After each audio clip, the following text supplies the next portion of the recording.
Namaste everyone. Welcome to Wave Optics class. We have been discussing about diffraction, but in between we had some break.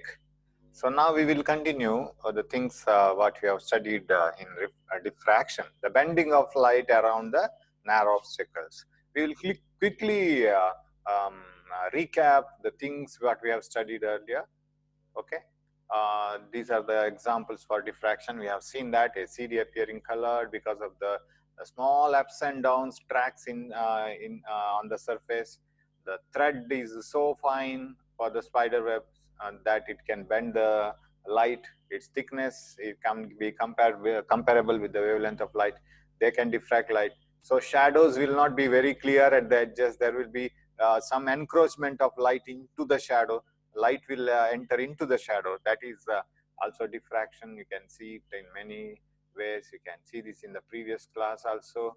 I already explained. So for the formation of diffraction, you need a source, obstacle, and a screen, right? So these are the three essential parts. And once the ray undergoes diffraction bending, it forms multiple images. It doesn't form a single shadow. It forms multiple shadows side by side. So if you pass a beam of light through a very single slit, a very narrow slit, it forms a very bright slit light at the central, what is called central maximum. Side by side, it will form very light images also. And depending on the slit, you will get the pattern here. The pattern appears like this because the slit may be in the form of a line. Pattern may be in the form of circles if the slit is in the form of a hole, circular hole. So according to the obstacle, you will get the pattern here. Okay, that's why diffraction process is very helpful in studying the crystal structures. You know that if the incoming wavelength will bend according to the size of the obstacle. Suppose you want to bend X-rays, the wavelength of X-rays is X-rays are very less. So if you want to bend X-rays, the razor blade thickness and the spider web thickness is not possible, and you can't get effective diffraction using all those things.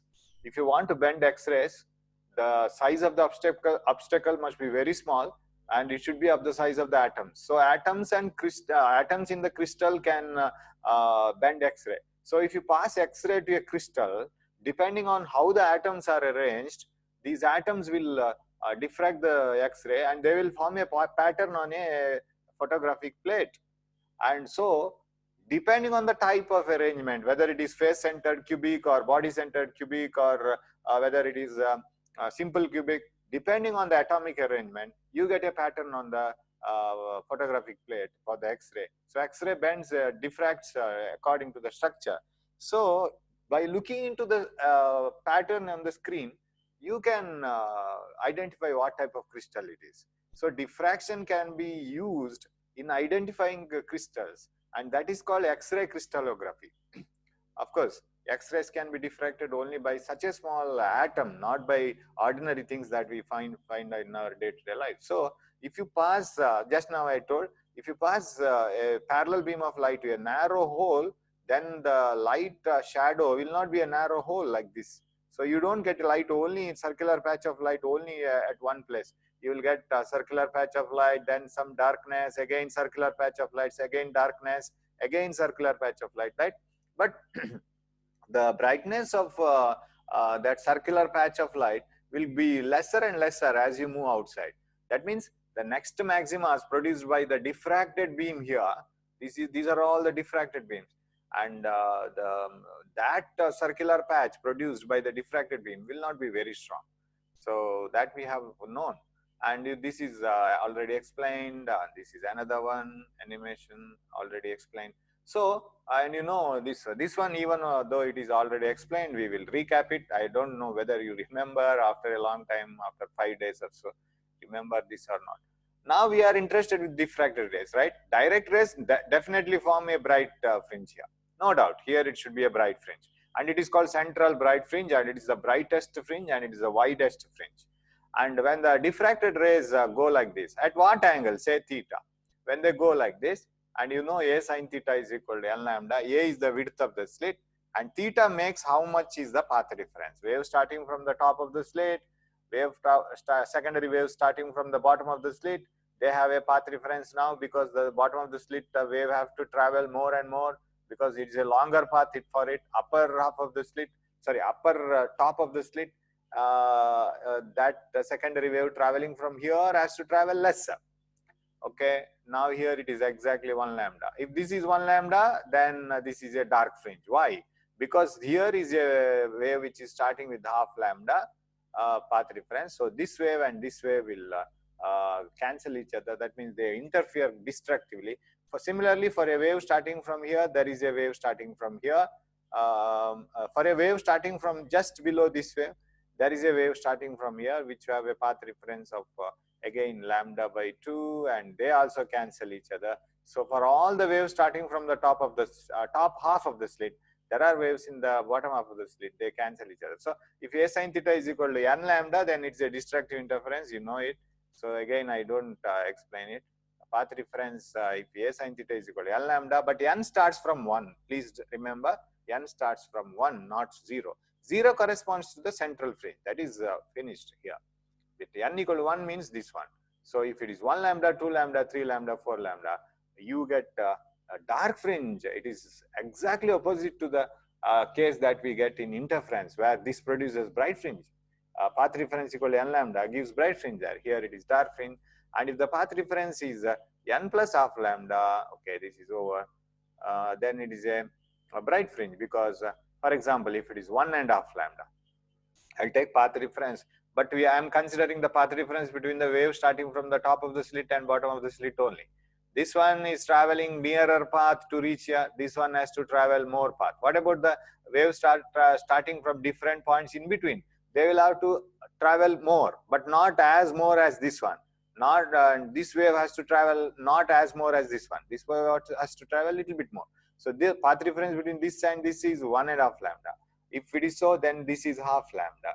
This is 1 lambda, correct? This will have a path reference of half lambda. So a wave starting from the top of the slit and a position here will cancel each other. Where again another wave starting from here and here cancel each other. All the waves starting from this part of the slit cancel this part.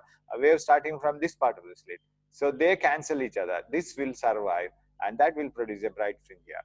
So you will get a bright one here. So if condition is this is 3 lambda by 2, 1.5 lambda, path difference between the secondary wave starting from top of the slit and bottom of the slit.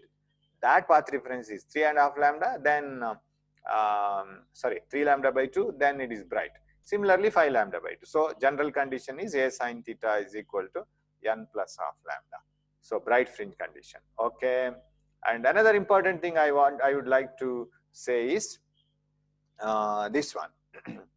Angular width of the central bright fringe. That is very important. Of course, I just shifted the problem of this part on the board itself. In next class, I will take it on the board and I will solve the problem of this part.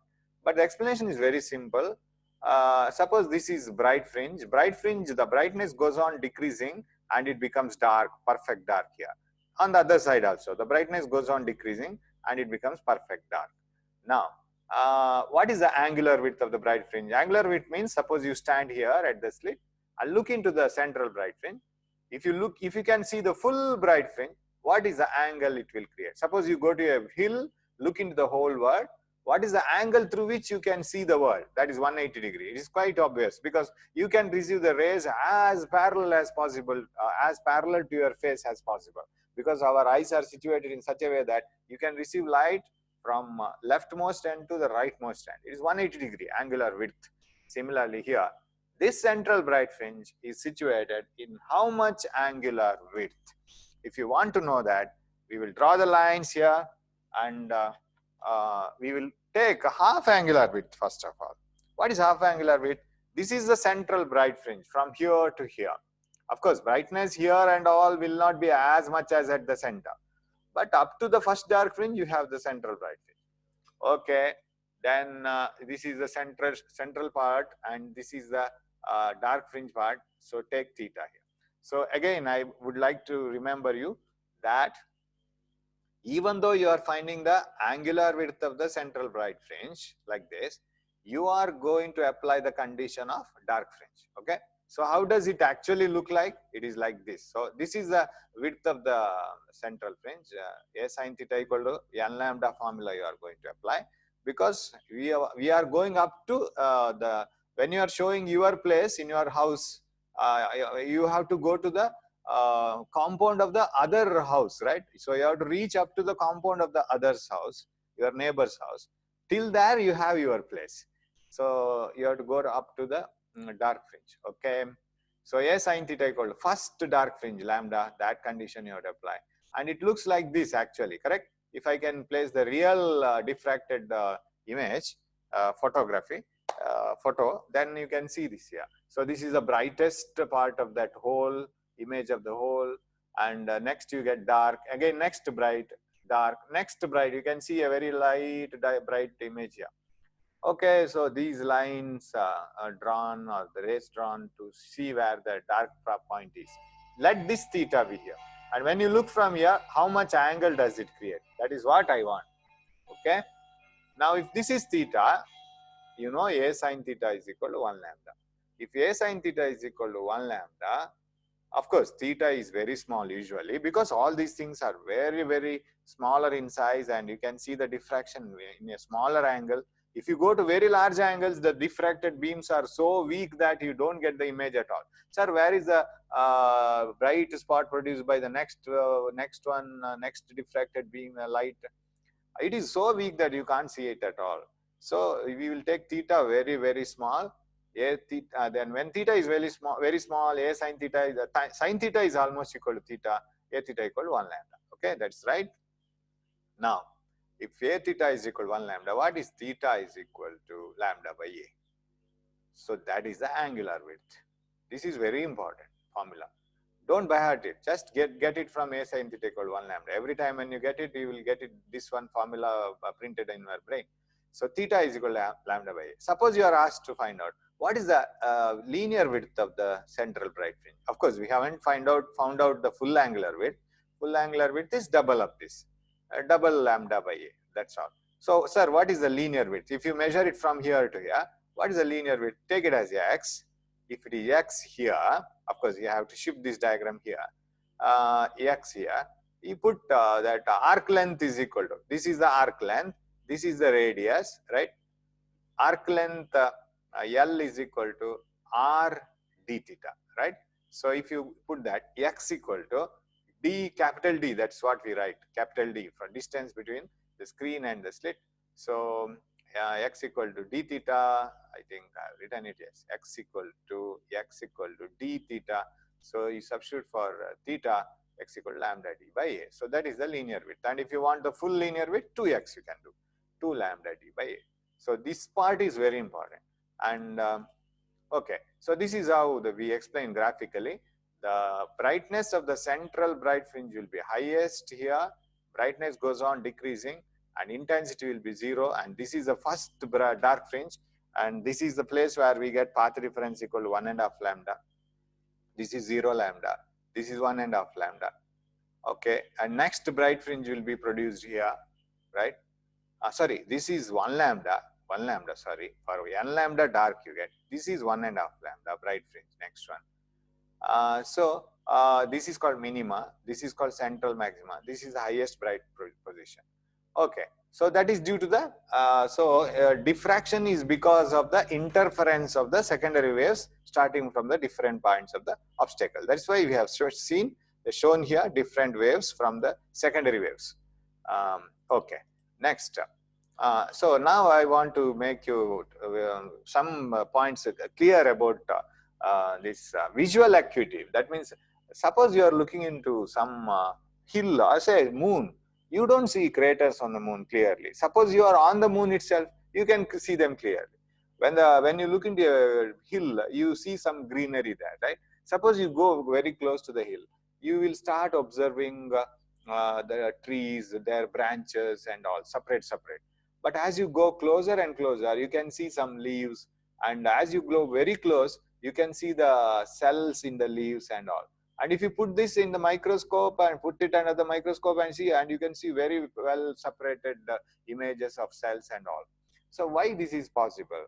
Because when you are far away, suppose there are two objects very far away from your eyes, they create very small angle in your eyes. Suppose you take two rays of light coming from those objects, they create a very small angle in your eyes. But our eyes require, there is a require a minimum angle to be created so that two objects can be seen very clearly. Suppose you look into a mesh or the window bars of your house, then those window bars can be clearly seen when you are in your room. Suppose you go out of your house and go far away and look into your house, you can't see the window bars at all. You see some just patch of colors and you don't see the individual bar separately, because the angle created by the rays coming from the two separate bars will not be enough to show you the image clearly. That is the problem. So two stars will appear to be merged because the distance between the two stars are so close that they don't create much angle in your eyes. What is the minimum angle that has to be created in your eyes so that two objects are seen well separated? That is 1 minute. 1 minute they should create here, this angle. If it is less than 1 minute, then 1 minute means 1 by 60th of a degree. If 60 degree if you have, divided 60 degree into um, uh, um, sorry, 1 degree divided by 60 parts, very sorry. When 1 degree is divided into 60 parts, it is called 1 minute, right? Such a small angle it has to create, at least that much angle it has to create, right? 1 minute is the minimum angle that is needed by the two separate objects created at the eye, so that you can see them just separated. 1 minute means 1 degree divided into 60 parts, and one part is called 1 minute. Now, if that is 1 minute, you can see that. Suppose this is not 1 minute, you will never see these two objects like this. You will see they appear them as merged. Now come closer and closer. Sir, when we see the same objects, when we go closer to the same objects and when we observe it, we see them clearly. What is the reason? Because this angle goes on increasing. Sir, how does the angle go on increasing? Why don't we see leaves and branches of trees when we are far away from the hill? Why do we see it only when go very close to the hill?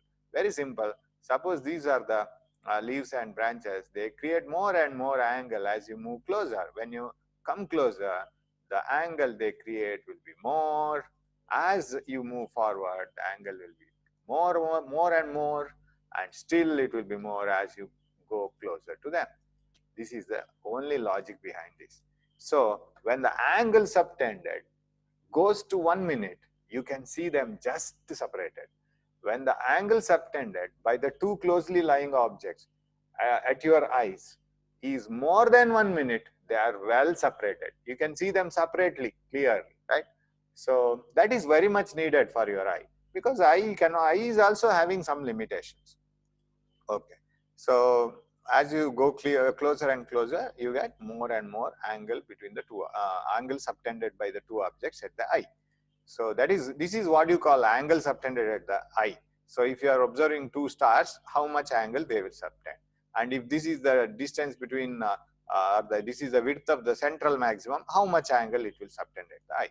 Okay, now so okay, see, the same thing happens when we look into some headlights of vehicles. See, this is a photograph of an aeroplane taking off in its runway. It is coming from somewhere here, and it is taking off from the runway. Some camera is hidden under the ground somewhere, and it is taken, and it is made very fast now. Now, when that light is very far away, you see, but this is very fast. I can't slow it down. When the light is somewhere here, coming like this and turning, you see that it appears to be a dot, but it appears to be separate only when it comes closer. Can you observe it? So that is one of the example to show that there is a minimum distance between the two objects, or there should be a minimum angle subtended at the eye, so that you can see the two objects clearly. So that is a minimum requirement, one of the basic requirement for clear observation, right? So it appears to be a single spot somewhere here as it starts, and then as it reaches, it becomes wider and wider, and you can see some 2 or 3 separate headlights in the aeroplane. Okay, and this is simply to show that this is just an animation. As you move closer and closer, so for a distant point in the space, Earth is a very beautiful blue sphere. But as you go closer, you will find that it is made up of so many buildings and all, and very less greenery you can see. It is separate and separate. You can see individual separate buildings and all. Similarly, you will have one more thing. See, this is how telescope is focused onto the moon, and you can see the craters and ups and downs, hills on the moon. Because telescope has the ability of showing the images. See, actually what the telescope is doing, that is why I wanted to show this image. Sir, when we look into the moon from the earth with bare eyes, we don't see the craters of the moon. We see moon as a simple circular or spherical white globe. But when we look through the telescope, the distance is not changed from moon to our eyes, isn't it? We are not going closer to the moon. But still, through the telescope, we will be able to see the craters on the moon. How is it possible? Very simple logic. When we see the image of the moon, when the image of the moon is created, when moon is seen through bare eyes, or without any telescope or without any goggles, anything, nothing, binocular, nothing. When you look into the moon, what type of image is created on the retina? Compare it with the image created when you look into the moon through the telescope.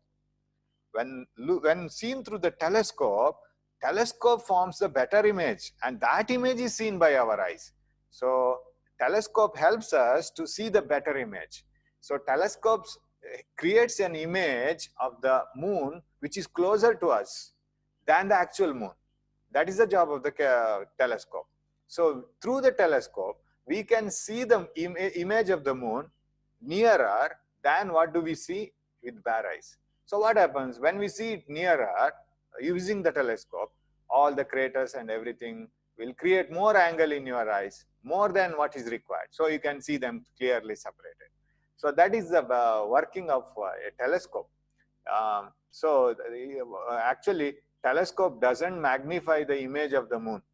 That means it doesn't form the image which is larger than the size of the moon. Image of the moon will be always smaller than the moon itself.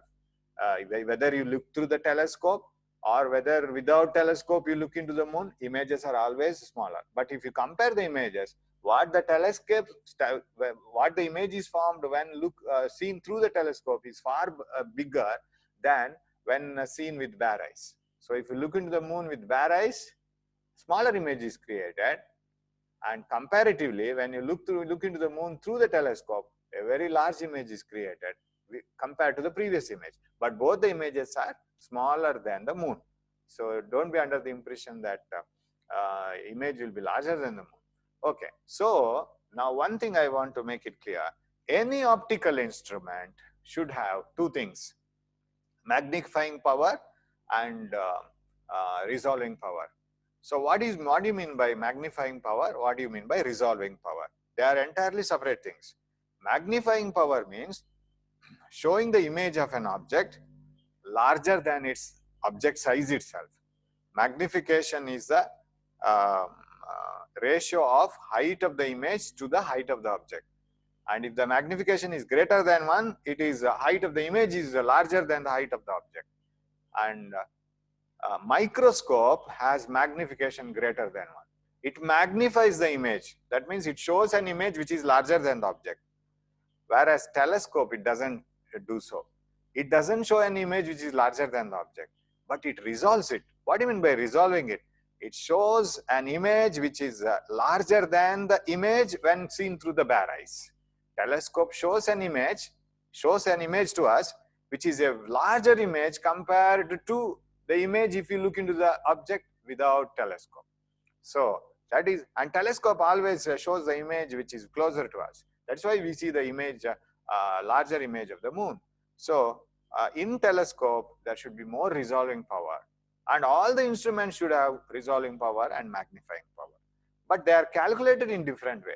In a telescope, the magnifying power and resolving power is calculated in one way, and we have seen that, right, in telescopes and microscopes. In microscopes, resolving power and magnifying power are calculated in another way. Okay, now we will see this. This is not included in the syllabus, and even though some many points in the previous case are included in the syllabus, and all of them will not be asked for the exam. For examination point of view, very few things are required. Even for entrance exam, you must understand it. The writing part is very less. That I will tell you what are the things that may be asked in the exam. I think I haven't sent you all the part of the notes. Rest of the parts you will get it. Okay. Then you will have questions there. Only those question and answers are important.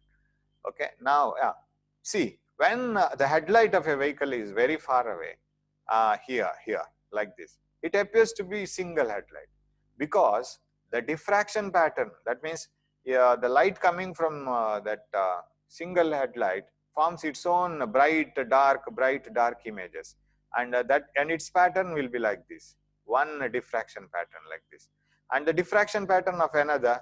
So they are overlapping, and you can't see them well separated. The principal maxima, the central maxima of one diffraction pattern and the central maxima of another diffraction pattern, they are not far away, they are close to each other.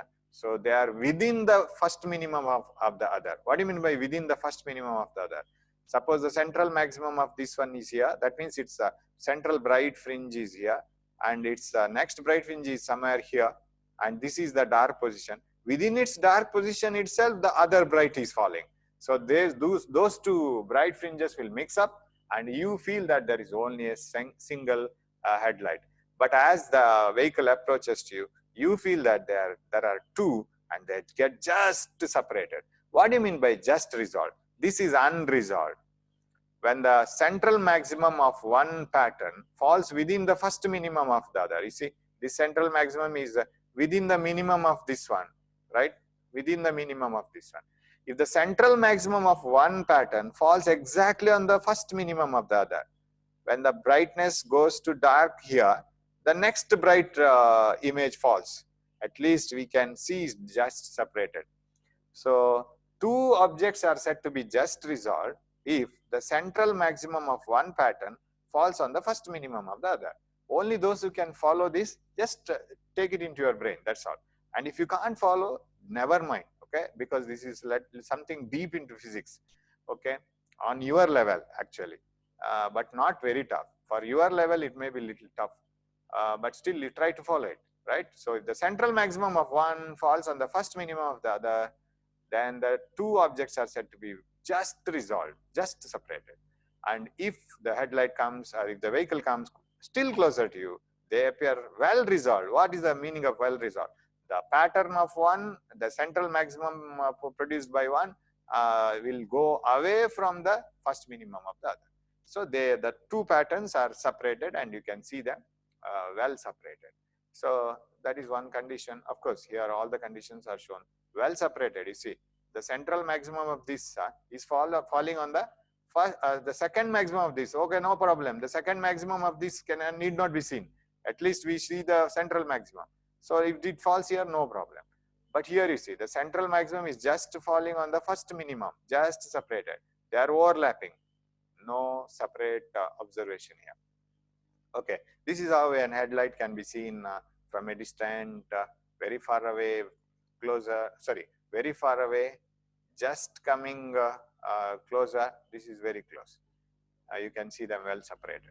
Okay, so this is how a single, suppose a monochromatic light, say a laser beam, a red color laser beam or something, when it is passed through a very narrow hole drilled in a strong metal plate, very fine hole, it appears like this. So that parallel beam of light coming from the laser beam, of course here I haven't shown it colored, that forms the central brightest spot, which that is because of the parallel beam which passes through the hole, and the light one which is getting diffracted from all the edges of the hole, they will form the first ring here, because it is a hole now, it is not a slit, a rectangular slit, what I was explaining earlier. This is a circular hole.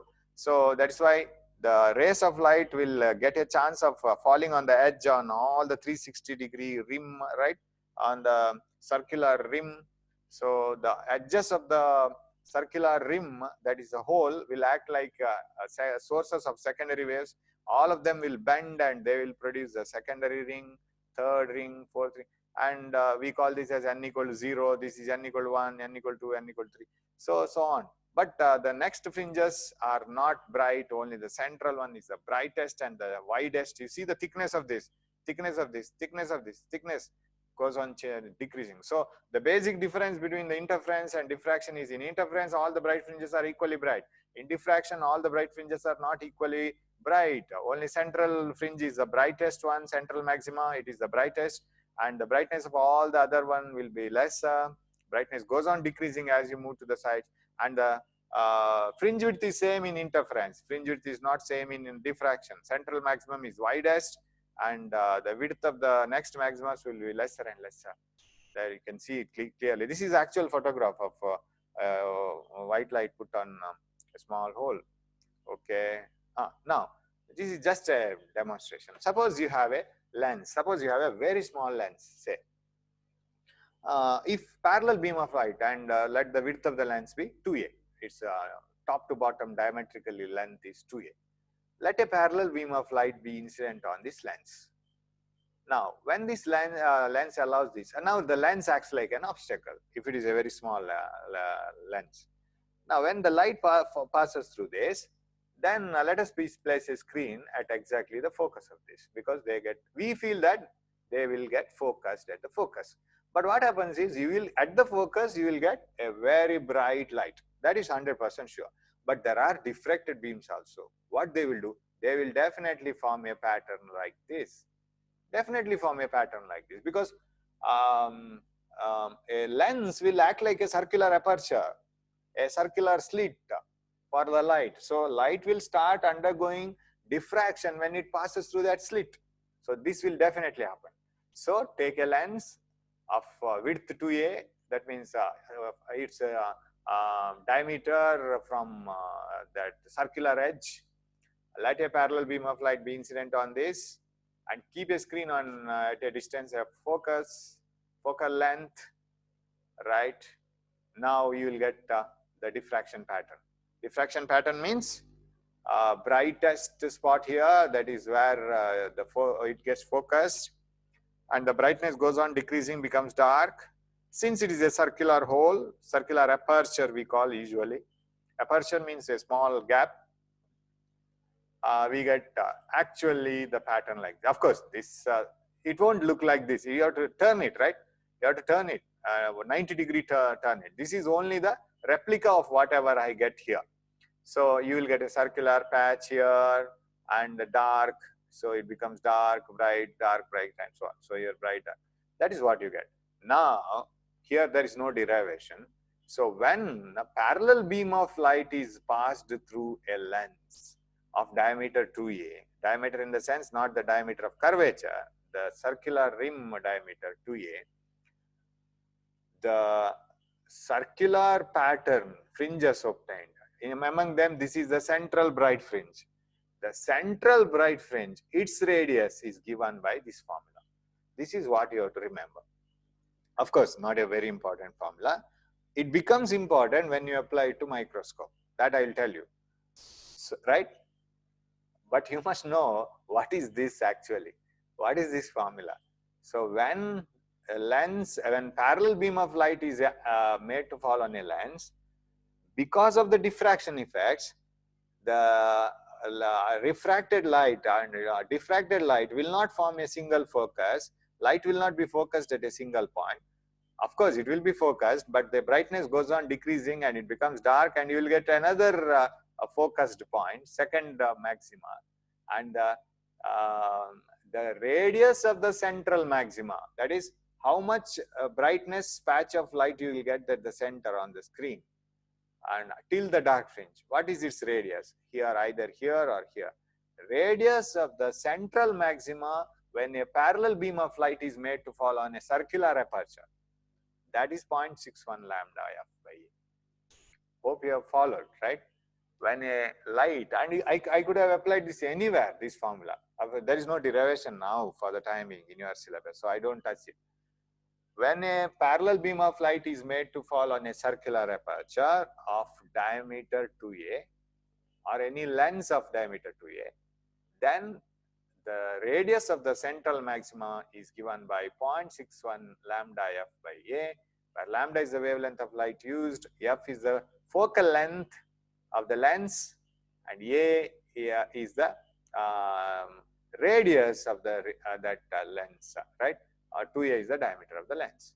Now, suppose if you stand here on the lens. Now, lens is the obstacle. Am I right? Lens is the obstacle. Stand at the lens and look into this central bright fringe. The area up to which bright focus is produced. Okay, stand here. Okay.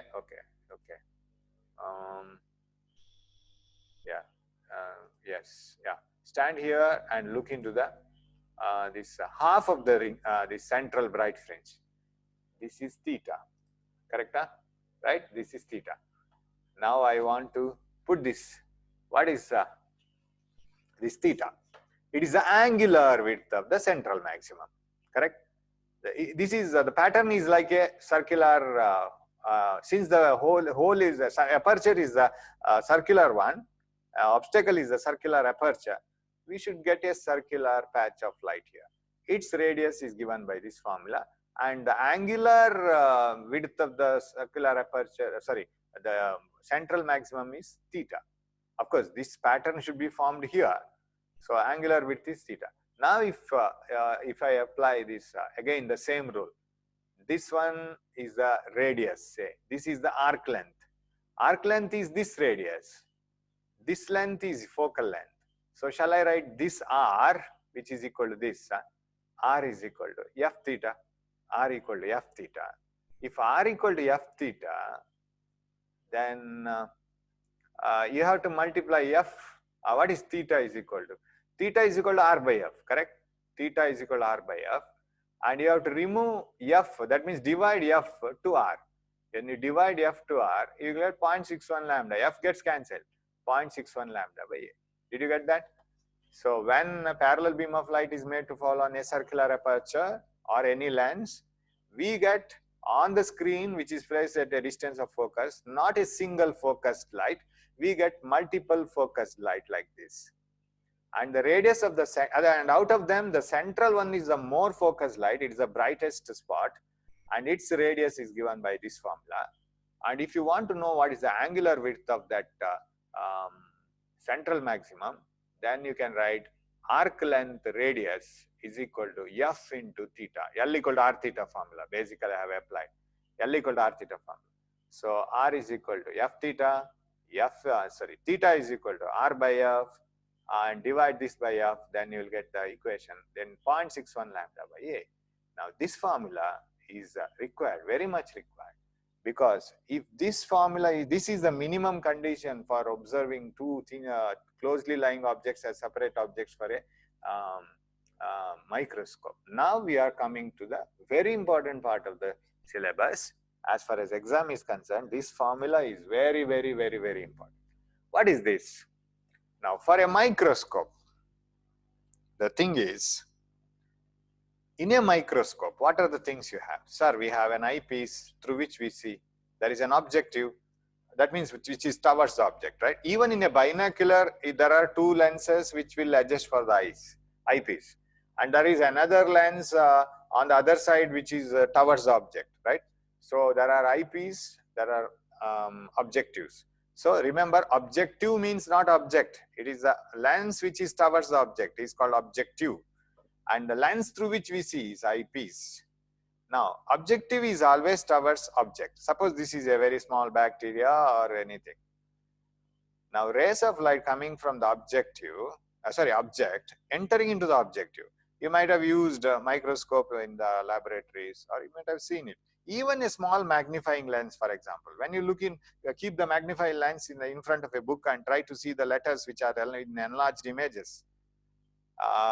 The rays of light coming from the paper and entering into the lens, how they will be? Won't they form a cone-like arrangement here, right? They form a cone-like arrangement here, because the rays of light will come to the other end of the rim like this. They will enter. The rays of light entering to the all parts of the rim, they will enter into the lens. Rays of light which come inside also, they enter into the lens. So on the lens, rays of light will be falling from the object in different positions. And all these rays of light coming from the object to the lens, to the all part of the lens, they make a cone shape. And what is the angle of that cone? Semi-vertical angle. I am not calculating the full angle of that cone. Semi-vertical angle of that cone, that is called beta. So if it is asked what is beta, it is the semi-vertical angle of the cone of rays forming the image. Semi-vertical angle of the cone of rays, rays coming from the object entering into the lens, right? So this is a microscope symbolically, and this is object. There is a gap, and through the gap rays of light must enter. They should come into the lens and they make a cone. What is the semi-vertical angle? Semi means half. That is beta. Another thing, sir, what is this gap? That gap may be filled with air. In some microscope, that gap may not be left, and that may be filled with oil. Let us assume that there is a medium here, any medium. Usually when you use a microscope in biology laboratory, it will be air between the gap of object and the objective lens.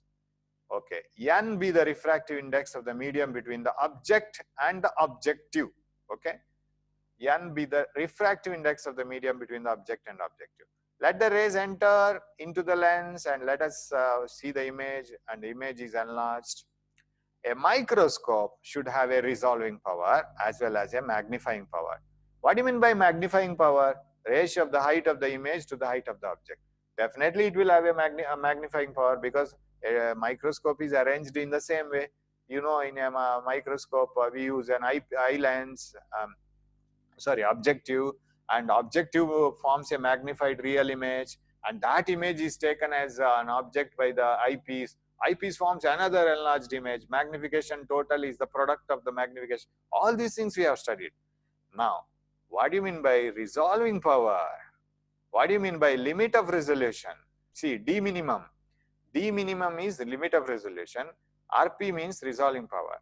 I'll define it. That definition is not here. These are very important, both formula as well as definition. Now, you can't, and we were discussing about a mosquito in the last class, right? A mosquito's lips and eyes cannot be seen separately through our eyes. But if you put the mosquito under the microscope, you can see them. Why? Because microscope can show them separated. Now, that means what is the, and even that microscope has a limitation, isn't it? Can it show all the parts of, or each and every DNA, RNA, and each and every cell and everything part of the mosquito separate? No, our biology lab microscope may not be having so much of ability. Now suppose there is a microscope A. Microscope A can show 1 micrometer distant objects as separate objects. Say, suppose there are 2 dots. 2 dots are separated by 1 micrometer. And if you look into those 2 dots in your eyes, bare eyes, you can't see them separated. So let us assume like that. Those 2 dots which are put in a distance of 1 micrometer cannot be seen as separate dots when you look into them through your eyes. That means your eye has no ability of showing them separated. Look through the microscope A. Microscope A can show micrometer distant 2 points as separate objects. So, okay, let it be. Now, let us take another microscope. Microscope B. Will it show the 2 objects separate? Yes, sir, it also shows. Okay. Take another 2-point objects, which are 2 dots made on a glass slab, say. Very fine dots made on a glass slab. What is the distance between the 2 dots, sir? 1 nanometer. Very, very small dots, and they are separated by 1 nanometer. Through your bare eyes, you can never see them. Why? Because you couldn't see 1 micrometer itself. Then how can you see 1 nanometer? It's not possible. Now try with the telescope A. Sir, telescope A shows the two dots as single dots, sir. It cannot show the two dots at nanometer separate, but it was showing 1 micrometer dots separate as separate dots. Now try with B. Sir, microscope B can show 1 nanometer separate dots as separate dots themselves. It doesn't appear merged in the microscope B, sir. Then which microscope is better? That is my question. Microscope B, because it can show even nanometer separated objects also as separate objects. It doesn't show them merged. Whereas microscope A can show only up to micrometer. Now that distance is called limit of resolution, right? So now define what do you mean. So that means my conclusion is, finally, after explaining all these things, I will end up with the 4 formulas and 4 definitions. That's all. Don't worry much about that. My intention of explaining like this is, what do you mean by limit of resolution? And that means every microscope has a limitation, isn't it? Every microscope will have a limitation. You can't say that now, oh, I have a microscope, it shows everything very big in size, whatever it is. Will it show nanometer sized objects as separate objects? Will it show each and every DNA, RNA and helical structure and everything separately? No. That means everything has a limitation. Nowadays, you know that electron microscopes are the ultimate best microscopes. Beyond, they show very closely lying objects as separate objects. So what do you mean by limit of resolution? I'm not talking about magnification. Magnification we have already studied and we have already answered it. What do you mean by limit of resolution? What is the maximum one? Here it is not maximum, it is the minimum one. Correct? It is not maximum, it is minimum. Limit of resolution is the minimum distance between 2 point objects which appear just resolved when seen through the microscope. The minimum distance between the 2 point objects which are seen just separated or just resolved when seen through the microscope. When you see through the microscope on those 2 point objects or whatever the objects it may be, the 2 point objects which are, what is the minimum distance at which those 2 point objects can be seen as just separated objects through that microscope? That minimum distance is limit of resolution. For example, that example that I have given in the just a few minutes back, the limit of resolution of microscope A was only micrometer, 1 micrometer. Just less than 1 micrometer, it was not able to show it. The limit of resolution of the second telescope B was not only micrometer, it was nanometer. It could show even 10 to the power -9 meters separated by objects as separate objects itself, not merged one. So the minimum distance between the 2 point objects which appear just resolved when seen through the microscope is called limit of resolution. So if you are asked to say what is the limit of resolution of any microscope, you have to put it in a distance, right? So this is the minimum distance through which can be seen clearly in this microscope, not less than this. That's what you have to say. So that means limit of resolution should be as small as possible. So one is definition. What do you mean by limit of resolution? The minimum distance between the 2 point objects which are seen just separated or just resolved when seen through the microscope is called limit of resolution. What is the formula for limit of resolution? 1.22 lambda by 2n sine beta. No derivation. I don't derive it now. Actually, there is derivation. I don't, for the time being, I don't derive it. Once the classes have started, we will derive it because it's not so important for the examination point of view. 1.22 lambda by 2n sine beta. What are the terms? D minimum, the minimum distance, that is limit of resolution. Lambda, wavelength of light coming from the object, right? N, refractive index of the medium between the object and the objective. There is a gap of a medium through which the light from the object enters into the lens. So that, so simply you can say N is the refractive index of the medium that lies between the object and the objective. Beta, Semi-vertical angle of the cone of rays entering into the objective from the object. Semi-vertical angle of the cone of rays starting from the object enter into the objective. Okay.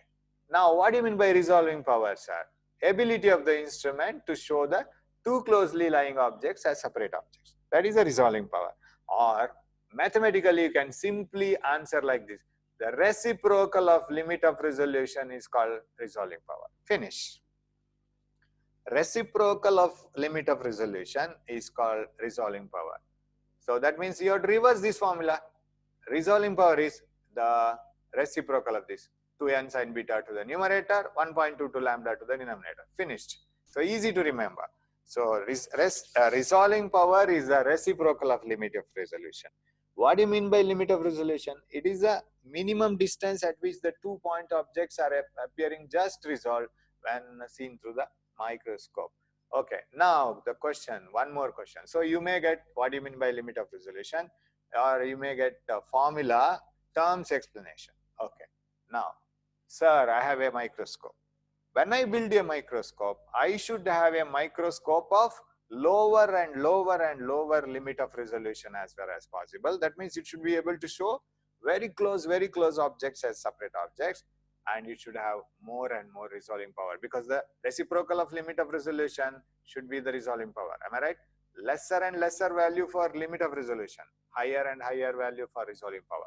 Its ability to show the two closely lying objects as separate objects should be very high. That ability should be very high. Now, I have already constructed a microscope, or I am going to construct a microscope. What care I can take so that resolving power may be very high, limit of resolution is very low? What I can do, sir? How to, question is like this, how to increase the resolving power of a microscope, or how to decrease the limit of resolution, because limit of resolution should be as less as possible. How to increase the resolving power? We will take it like this. If you want to increase the resolving power, you know that n should be increased, correct? Beta, however, we can't change it. Lambda should be decreased. Am I right? So there are two ways of increasing the resolving power of a microscope. One, use a higher refractive index medium. Why to use air? Fill it with oil. Where to fill the oil? Not here. Don't fill the whole microscope in the oil. The gap between the object and the objective, correct? Such microscopes. The first way of increasing resolving power of a microscope is filling the oil between the gap of object and the objective. The gap between the object and objective is filled with the oil of higher refractive index. That increases the resolving power. Such microscopes are called oil immersion microscopes. So if you are asked to write what are oil immersion microscopes, don't write oil immersion microscopes are the microscopes which are immersed in oil. That is not the answer. It is a oil immersion microscopes are the microscopes where the gap between the object and the objective is filled with a medium of higher refractive index. Decrease lambda, increase resolving power. What do you mean by decreasing lambda? So if here is an object, take a light, for example, ultraviolet light, switch it on. It falls on the object and goes here. Instead of ordinary visible light, you use ultraviolet. Of course, you have to use filters here, because it should be a filter somewhere here, because otherwise it will be dangerous to your eyes. That part we will take care later. So if the object is illuminated with the ultraviolet light instead of some other lights, visible light, ordinary visible light, ultraviolet light has lesser wavelength. Sir, can't we use X-rays and gamma rays which have still lesser wavelength? You know what is the problem of X-rays and gamma rays if they are used to illuminate the object. They are very harmful to living beings. And if you receive those light and if that falls on the retina, it is a permanent damage. So better not to use it. Ultraviolet is also harmful, but up to some extent we can use it.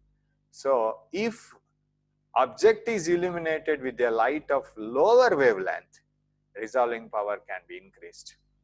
And such microscopes which use lower wavelength ultraviolet light, for example, they are called ultra microscopes.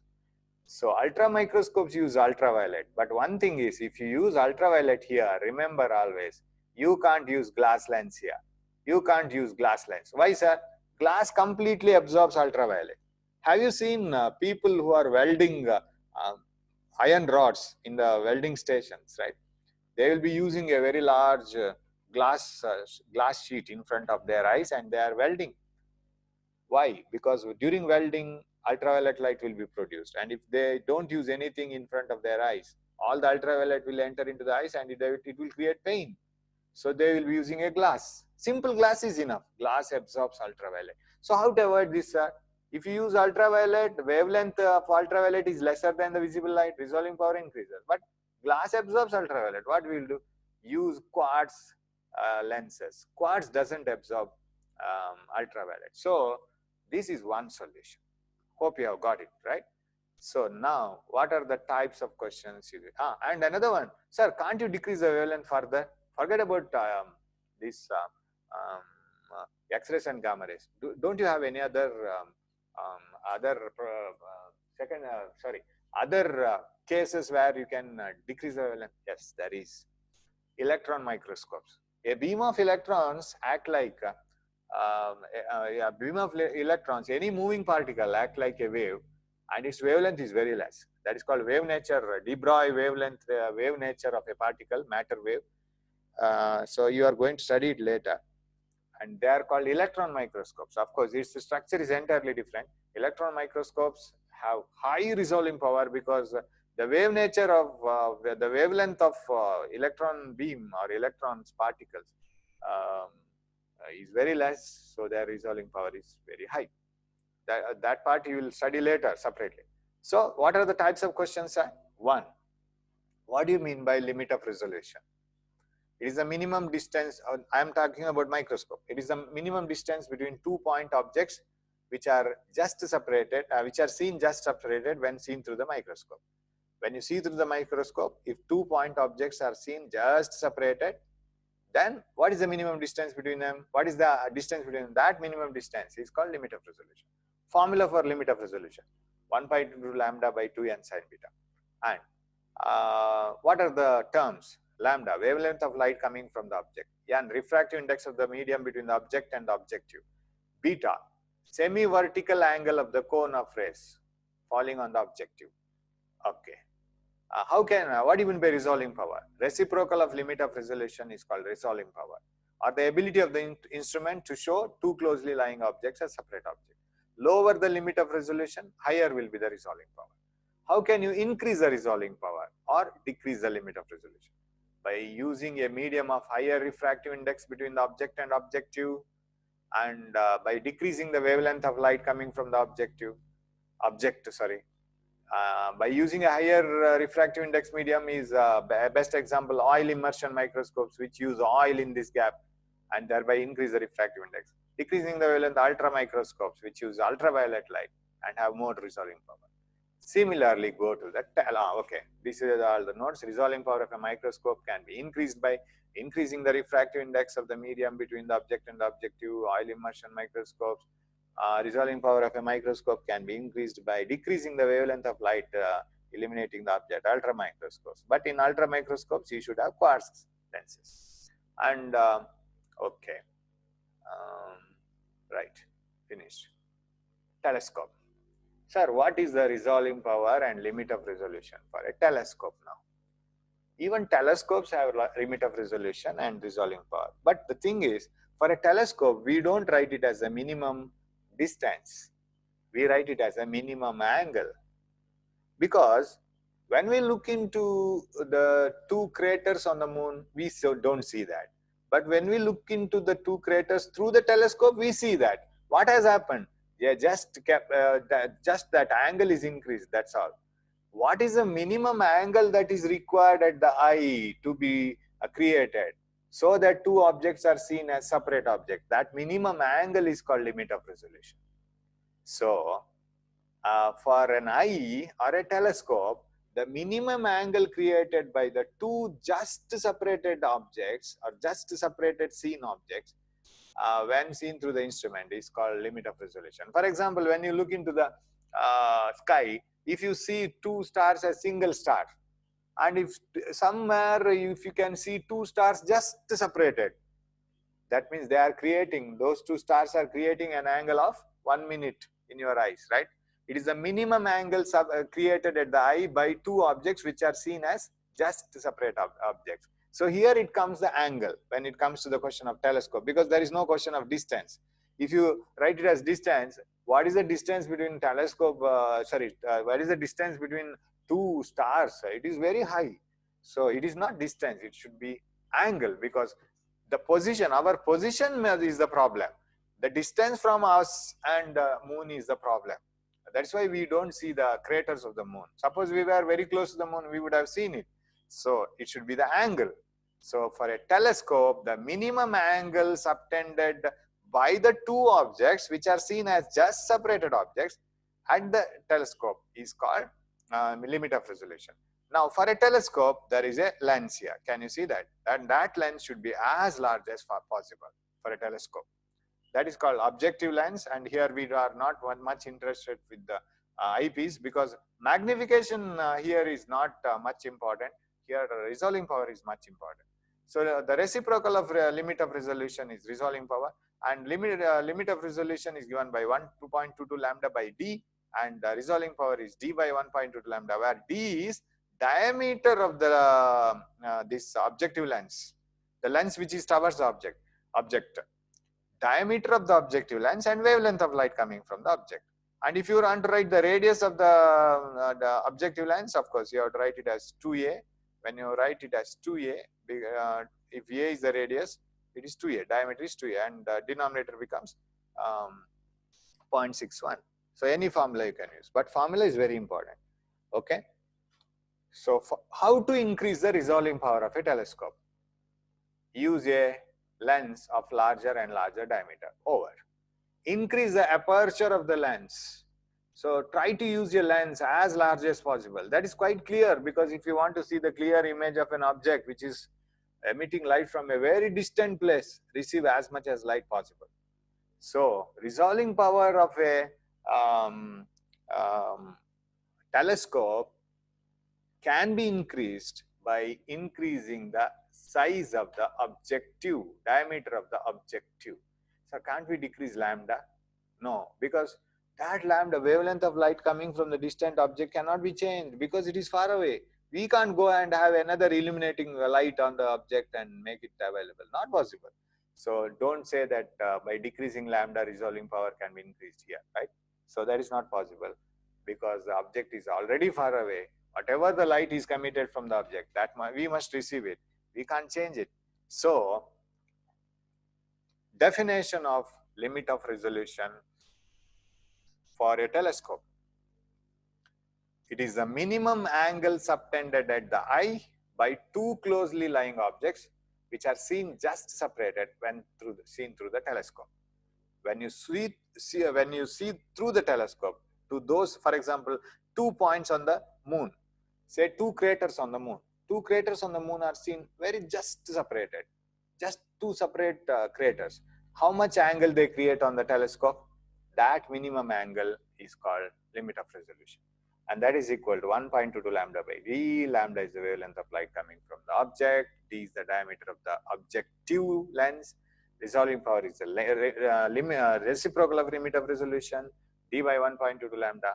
Now increasing the resolving power of a telescope is increasing the capital D. Okay, right. And with this I will end up the class. But and one thing here, I want to make you remember very clearly how to get without confused, or how to remember these formulas without confusion, sir. See, for example, microscope 2n sin beta by 1.22 lambda, or 1.22 lambda by 2n sin beta. You usually get confused with this one. Remember only this one. Enough. What about this? Reciprocal of that. Remember only this one. Sir, how to remember this? Remember the conditions. How will you increase the resolving power of a microscope? Using oil immersion microscope. Increase the refractive index. N should come in the numerator. Decreasing the wavelength. Ultra microscope. Lambda should come in the denominator. That's all. Similarly here, for a telescope, 1.22 lambda by d. Sorry, this one, d by 1.22 lambda. So for resolving power should be as high as possible. Lambda should be in the denominator. Increase the diameter. Of course, here lambda is not decreased, but lambda should be in the denominator. And the length should be of larger and larger diameter. So diameter should be on the numerator. So that's how we can remember it. So by using the points which are used to increase the resolving power. So stick on to only one formula: resolving power of telescope, resolving power of microscope. Then you won't forget it. Now, one of the problem which we worked out last time, I made a small mistake there. I didn't completely divide it. There is this problem itself. Two beams of light having wavelength 650 nanometer and 500 nanometer are used to eliminate interference slit on one after the other. Distance between the slits and the screen is 60 centimeter and the separation between the slits is 1 millimeter. Remember? So in that problem, there should be a correction. The thing is, there are two sources. Once one source is switched on, right? Say one blue light. It will have its own blue bright, blue dark, blue bright, blue dark. And next red is switched on, another source. So there are 4 betas here. And then the red like this. The 1, 2, 3, third bright fringe of red and some 1, 2, 3, fourth bright fringe of blue are formed at the same place. That is what is the distance. That is what they are asking. So this is n beta. This is m beta for another one. Betas are different. So this is 3 beta 2. That means 4 beta 1 must be equal to 3 beta 2. The distance of 1 beta, 2 beta, 3 beta of red and 1 beta, 2 beta, 3 beta, 4 beta of blue must be same. That's how we have to proceed. N1 beta 1 must be equal to N2 beta 2. N1 lambda 1 d by d must be equal to N2 lambda 2 d by d. But the apparatus setup is same. D and capital D are same. That's how we have to proceed. And N1 lambda 1 equal to N2 lambda 2. But here in this problem, okay, N1 lambda 1 must be equal to N2 lambda 2. N1 by N2 is equal to lambda 2 by lambda 1. Okay, but the wavelengths are 520 and 650. Here I went wrong. I didn't divide it. I kept it 52 by 65 only. Now I want to see whether it is the 4th one and 3rd one, 5th one and 7th one, 8th one or 3rd one. So which fringes are meeting here? Which fringe of red, which fringe of blue, which fringe of 520 nanometer, which fringe of 650. It is not 52nd and 65th because I can divide it by 30. This is the minimum possible division, right? And later on it becomes fraction. Fraction has no meaning because you have to exactly identify which numbered fringe. It is the 4th fringe of 650 nanometer and 5th fringe of 520 nanometer. Sir, how do you say that? Because 520 nanometer will form shorter steps, right? Shorter fringes. 650 nanometer will have longer fringes because beta is equal to lambda d by d. Beta is directly proportional to lambda. More the lambda, more beta, right? This is for higher wavelength. This is for lower wavelength. So 650 nanometer needs only 4 steps, 4 betas. 520 nanometer needs only 5 steps. So this division I missed out. I thought that this cannot be divided, but this can be divided 13 4s are 13 5s are. So this you have to correct it, okay? So we will do that. Many of them corrected it. Actually, they messaged me and said that it should be corrected, and I came to know later that 4 by 5. I too got the doubt, but on that day I was not so well, and I was able to. I was simply thinking of finishing the class somehow. So 4th of 650 nanometer, 5th fringe of 520 nanometer, they coincide. That is like this. That means, and you got the fringe width actually. So 4th of 650 nanometer. Fringe width of 650 nanometer is 0.390 millimeter multiplied. That is at 1.56 millimeter. And 5th fringe of 520 nanometer, its beta is 0.312. Multiply this, you will get the same distance. Any one distance is enough. If they ask you at what distance it is formed, of course. And I plan to take up a similar type of problem and work it out in the classroom itself once. Somebody asked me that don't work out the problems in PPT, sir. We don't understand. Please work it out in the class. So I'll do that, okay? Don't worry. But these problems are important.